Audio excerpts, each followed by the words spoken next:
Hello and welcome to another ATP Geopolitics video with myself, Jonathan MSP. This is a Ukraine War Frontline update for the 23rd of March 2023. Let's get straight to it. And it's been an incredibly quiet day, actually, or yesterday was an incredibly quiet day along the entire front lines. Not a lot has happened. Again, to talk about two hypotheses. One, the Russians are culminating their offensive. This is what the ISW are claiming. And two, the Russians aren't culminating in their offensive and they're still on their offensive. Well, on a day where virtually nothing has happened, what does that suggest? I mean, is this what we would expect if the Russians were in full offensive flow and had the capacity to find these weak points up and down the front line? Or does this suggest that actually the Russians are running out of steam and there's talk about mobilization, there's talk about T-54s and T-55s being dusted off, etc., etc.? You know, what are we justified in believing? So the Russians, some pro-Russian sources, and I talked about this yesterday in voices in the thread, are saying this isn't the offensive. And then actually John Kirby has said that we'll be careful, there could be an offensive coming up. But again, you know, where are these accumulated troops and equipment ready for an offensive that might happen in the next couple of weeks at the same time as the Ukrainian counteroffensive? I don't know that I've seen justification for that. Quiet day, don't know that the Russians have much more in their offensive tank. I hope I'm right. Kupiansk to Svatova-to-Kreminna, the northeastern sector. Let's go there first. On my map, it looks like this. Kupiansk here, Svatova down over here, just a little bit southeast of Kupiansk there, and not a lot of claims going on really. Usual sort of claims of positional battles, attack towards Novoselivska, Bilorivka, which is down to the south of Kreminna, Dubrova, activity around there, Makivka, unsuccessful ground attacks in these places, but nothing, no real detail of any territorial movement. Other Russian sources claim that positional battles continued and that there are no changes in the Starobilsk area of the front line, likely referring to the northern section of the Kupiansk-Svatova line. And indeed, when we go to Rebar, the pro-Russian source, this is their entire synopsis of yesterday's activities on Telegram, nothing on Twitter.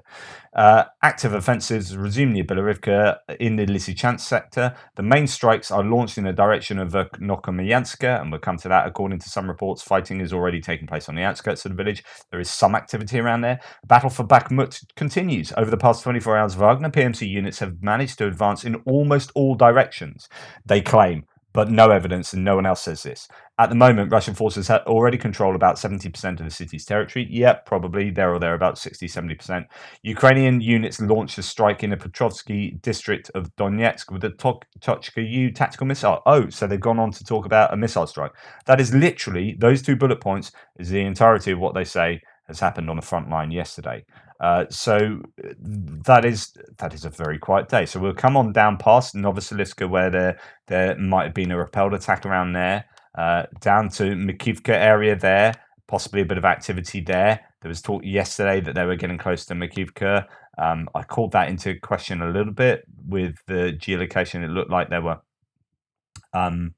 there was actually no, that was a tank from 2 days ago that had all got to the limits of Makivka and it was blown up. So there has been activity over there the last few days. Then we got Dubrova here and towards Torska and Yampolivka, repelled attacks there. No movement in the forest. I think the Ukrainians are quite well dug in there defensively now, and talk about there being repelled attacks around Bilorivka. And we come to Vuhledar here. Indeed, there's a little bit of movement there. So we go to Syriac maps. If we actually go to... no, I don't think they've got anything. It was from the day before. But there is a little bit of movement here on deep state maps that have changed their mapping. I think in the Vuhledar area. Anyway, yesterday I reported some movement there. And that is probably what Rebar is referring to, talking about how there's fighting on the outskirts now of Vuhledar. If you remember, some time ago they were fighting much closer to Vuhledar here, and I geolocated some ATGM strikes on some Russian vehicles over there myself. But yes, the Russians have gained some territory, but that's what I probably did that maybe 2 months ago. So it just shows you how slowly things are moving along the front line. And then we come down to Bakhmut, really. So there's not much to say about anything until we get to Bakhmut. So let's now have a look at the summaries of activity there. So the first thing to say is that it looks like the Ukrainians have fought back a little bit around this 00506 highway here, or road, tarmac road coming into Bakhmut, and they've forced the Russians back a little bit in this field area there, giving themselves a bit of breathing room. In fact, I heard that they can still use that road broadly, which I was very surprised at. Don't quote me on that though. So Syriac map here says, a little bit of blue recapturing there. Ukrainian army launched counterattack and recaptured new positions north of Kromova and the Kromova-Chasiv Yar road. So that's really good news for the Ukrainians there. If we go to, I guess next, let's have a look at what the ISW says of Bakhmut. The usual stuff about repelled attacks in all the places around Bakhmut. It's not that they're not mentioning anything. Russian sources claimed that Russian forces cleared most of the industrial territory in Bakhmut, likely referring to the Azon industrial complex in northern Bakhmut. A Russian source, so that's a Russian claim, don't have any geolocated evidence of that yet. A Russian source also claimed that Wagner Group continued to advance near Orikovo, Vasilivka, Bodonivka, and the southern Bakhmut in the areas of the Mariupol Cemetery and Korsun-Skoho Street. Okay, so again, general claims about making advances, but we want geolocated evidence to support that, because on the one hand, you've got Russians claiming advances, on the other hand, the Ukrainians claiming repelled attacks. Who's correct? So then the ISW says geolocated footage published on March 21st, so that's 2 days ago now, showed that Wagner forces made marginal advances in southern Bakhmut. So we look at that geolocated evidence. It's the Ukrainian 44th Artillery Brigade shells Russian infantry with the M777 155mm howitzer, and it gives a geolocation of that. So that is, Russians are in that location, and we know that because the Ukrainians are shelling them and giving them quite a hard time there. Okay, let's find out where that is to show these advances. So that is the geolocation. Let's have a look where that is. Actually, that appears on my map not to be an advance. At least that was evidence coming out 2 days ago. And in fact, that was the advance that I showed 2 days ago. So again, the ISW is correct here. However, they aren't always talking about what happened the day before. There is geolocated evidence of advancing, which I then did yesterday in line with Syriac map. So this was an area that Syriac map says there was an advance yesterday. I then went along with that, and then a day later, ISW is saying, right, we've got geolocated evidence of a marginal advance. So that was a marginal advance actually, which it admits as the footage was from the 21st, as actually 2 days ago. So anyway, just to give you an idea of how the ISW works, sometimes it is well, many of the claims are often a day in arrears, if you like.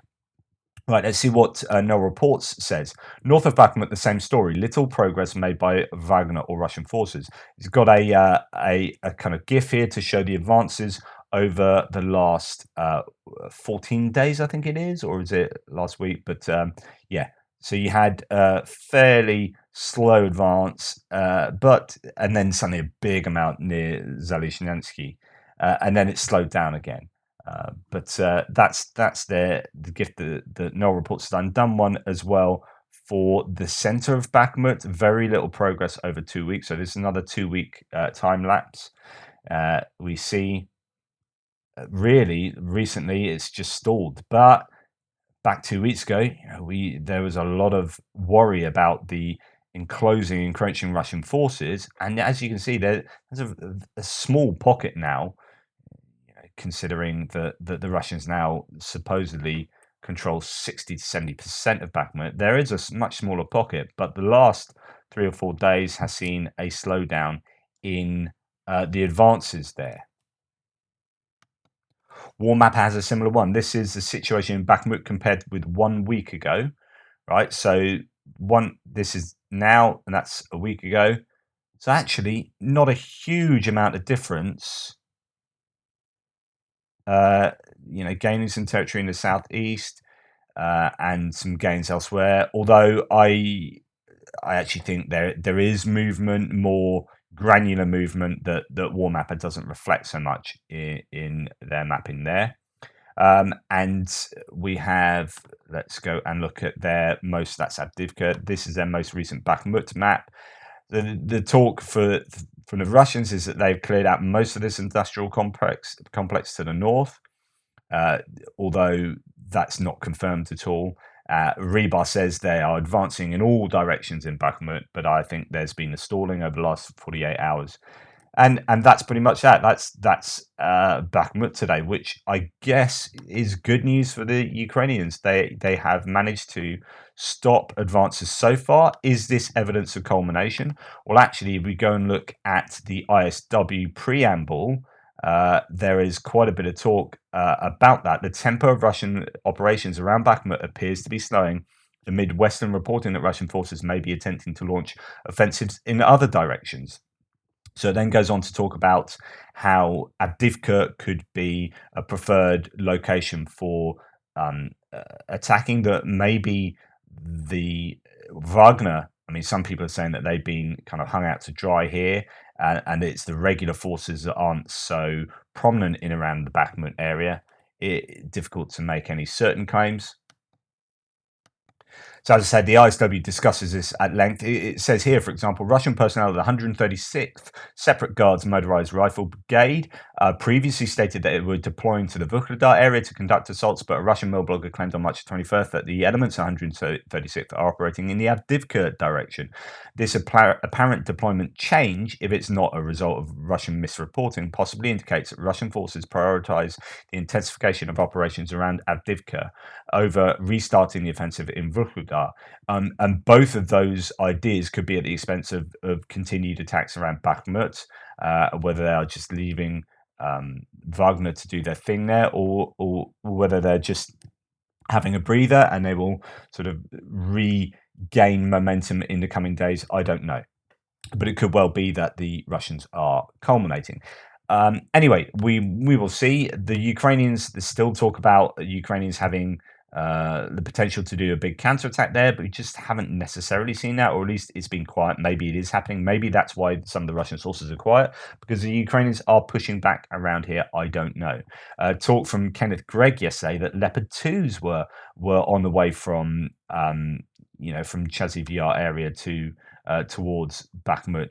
I'm highly skeptical of that claim. I wouldn't believe for a second that they would throw in their Leopard 2 tanks into the Bakhmut meat grinder. Maybe I could be wrong, but it would seem rather bad decision as far as I'm concerned. Anyway, let's go down to Avdivka. Avdivka area, there has been Syriac Maps is saying that the Ukrainians have pushed back there. Here we have the Ukrainians pushing back around the Stepova area. Syriac says Russian army and DPR took control over the remaining parts of Novobakhmutivka and new positions around the H20 highway. On the other hand, Ukrainian army has recaptured a hill north of Stepova. Now, Deep State Map, as a pro-Ukrainian mapper, has the Russians over this highway here in the Novobakhmutivka area as of yesterday. That is yesterday's move. So actually, they're more generous to the Russians than the Syriac maps is here, and this suggests that, I mean, some people are claiming that the Russians never really did get as far as they would claim to here. So I don't know whether that's a counterattack or whether a readjustment of the map. But anyway, I have reflected that in my map. I haven't reflected Deep State saying that the Russians have got across the highway to the west of Novobakhmutivka, but they might have done. And then in this Stepova area, there's that counterattack, which is important because if the Russians were able to take Berdichi and Stepova, then really the encirclement was looking quite dangerous for the Ukrainians. As the the Kyiv independent Australian journalist that I featured in the news that was on Ukraine the Latest podcast yesterday was saying there have been some huge Ukrainian losses around here. He was saying that some units have gone down from 120 to 5, literally like a handful of people left out of 120. And now they're not all going to be dead, they'll be wounded as well. But what catastrophic figures they are. He said that there's operational security around here, so no one has permission to talk to journalists. You have to do it off the record on the slide. So that usually means that things aren't going very well. If they're going to keep that tight, or something big's going to happen in the future, it's not going to be that. It's that things haven't been going very well for the Ukrainians. However, I presume they recognise that the Russians were getting momentum there and have put things in to stop that from happening. Both War Map and Map that's now doing an Avdivka map, you can see here that Russian assessed control just north of Opitny and Vodyane, and maybe somewhat controlled towards Severny. But War Mapper has the Russians far back from Stepova, and indeed only sort of tentative control over Krasnohorivka. Poulet-Volant, as a mapper here, has the Russians, quite far back in Novobakhmutivka, not across the road as Deep State has them, and Krasnohorivka far back from the railway line from Stepova. So these two mappers have a much more generous map for the Ukrainians. I would actually trust Deep State more than these guys, as in Deep State seems to be much more current, and Syriac maps as well. So I am erring on the side of this bit being what it looks like. But they would definitely need to keep that Russian advance in its place at the moment, the Ukrainians, because that has been looking really dangerous. Now, I just want to bring in Rob Lee here, who's a great analyst. This is in general, but I guess you can apply it particularly to Bakhmut and Avdivka. Two interesting posts by Russian channels. The Zabisky Veterana channel complains that Ukraine is able to move around its forces near the front line with impunity, and complains about the lack of satellite intelligence that the US has and precision-guided munitions to target them. Really important, and I did some videos months ago about how people think that Russia must have access to decent satellite imagery. I mean, we can use Google Earth and blah blah blah, but they genuinely don't. And there are claims that the satellites they do have are beyond their sell-by date, and actually they might be non-functional, some of them. But the resolution on their satellite imagery is not good, and it's not as current as what the US has access to, and allies of Ukraine and Ukraine has access to. And indeed, we're starting to see this filter through into some of these Russian voices here. Starsha Eddy says that one of the biggest problems is the sharing of intelligence. He says intel from the GRU or military districts does not reach commanders fast enough for them to use it for targeting, which he calls an organizational problem. So even if they do get that info, they don't have the comms and signaling to get that information to the people who are actually doing the targeting and shooting and artillery. Whereas the implication is that they do have that on the Ukrainian side. The US and NATO provision of intelligence is hugely important. And Rob Lee continues, he says that US solved this issue by having regional commanders with access to intelligence and the authority to use all fires capabilities in its AO, or to push those assets to lower level commanders. Brigade commanders can request sorties from aircraft carriers. So the US, that's the kind of NATO approach to kind of NCO decision-making ability further down the chain that we don't see in the Soviet style of command hierarchy. And that affects the Russian ability to do their warfare effectively. So I think that's something that's worth mentioning and bringing into play. So when we come out of Avdivka, so there's not much more to report about Avdivka. ISW does say a little bit.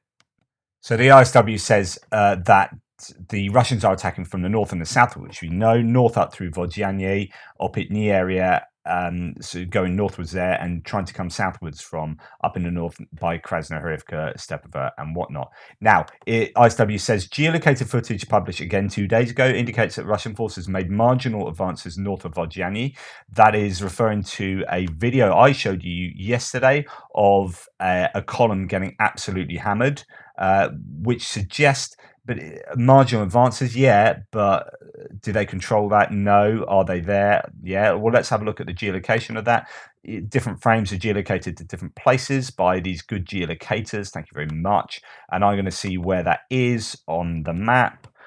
So that appears to be here. And again, that's within the Russian controlled territory. So this is driving along these roads. These are these pockmarked roads that you see there, just driving along those roads within the Russian territory towards Severny. In fact, I pulled that back from being on the outskirts of Severny some days back. So again, when the ISW says indicates that Russian forces made marginal advances, I don't know advances from where and when and what. For me, again, it's another time where I would disagree with how they frame that statement, and I would say indicates that Russian forces are there, but not only are they there, they're also getting hammered there.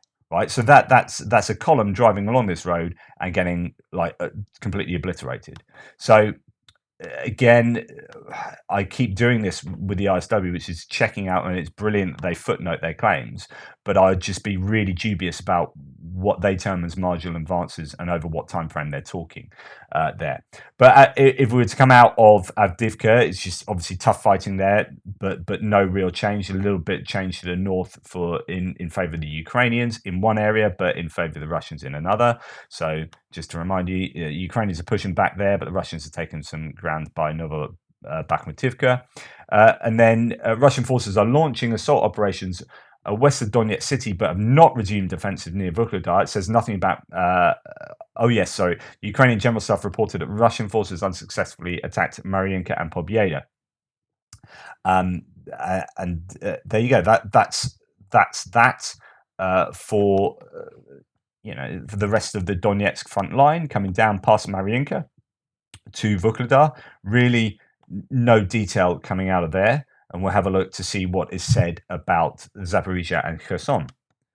So not too much information about the Zaporizhia area, particularly to the south of Orikhiv, where there's been some activity over the last few days. As War Monitor said yesterday, breaking sources close to Rybar report that Ukrainian forces have penetrated Russian defences near the town of Pologovsky, Zaporizhia direction, but I don't have any details of that.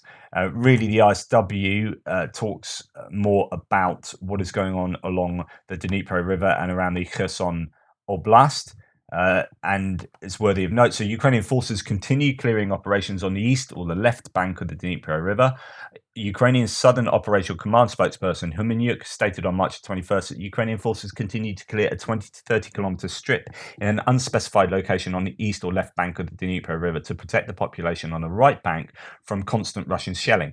Now, I've been talking to you about how we've seen a lot of artillery pieces being taken out, and it looks like there's a concerted effort to degrade the Russian forces, their artillery provision.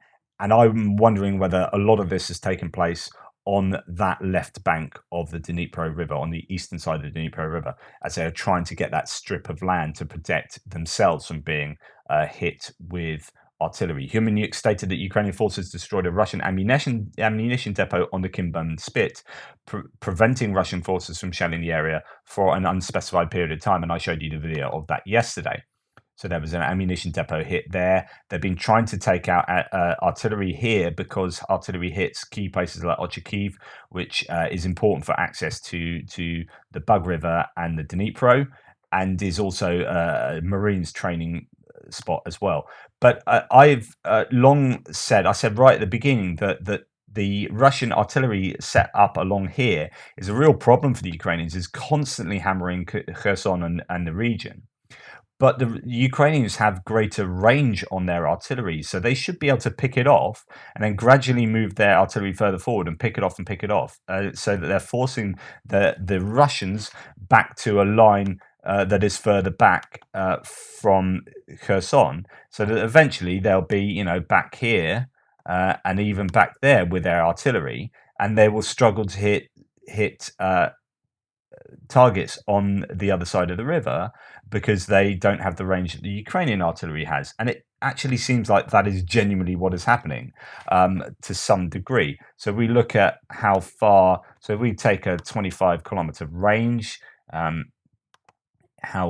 would that set? You would want basically the artillery to be pushed back to there, the Russian artillery to be pushed back to a line somewhere around there, and that would prevent them from being able to meaningfully hit the Ukrainian forces on the other side of the river.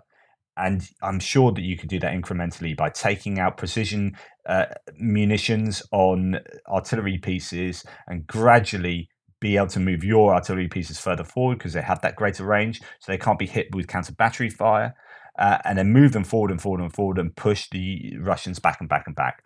To me, that seems sensible, and that's what I was saying before. And I'm wondering whether that is actually what's happening. I've seen a number of bits of footage of Russian artillery pieces and SPGs being hit on the bank of the Dnipro there and nearby. So anyway, that's the frontline update for today, the 23rd. Fairly quiet, and that could indicate that the Russians genuinely are culminating, or are they indeed getting ready for a big push somewhere else? I don't know what they've then been doing for the last 2 months other than sacrificing a whole bunch of soldiers for not a lot, really. Anyway, let me know what you think in the threads below. Thank you so much for your support. Toodle pips, and I'll speak to you later.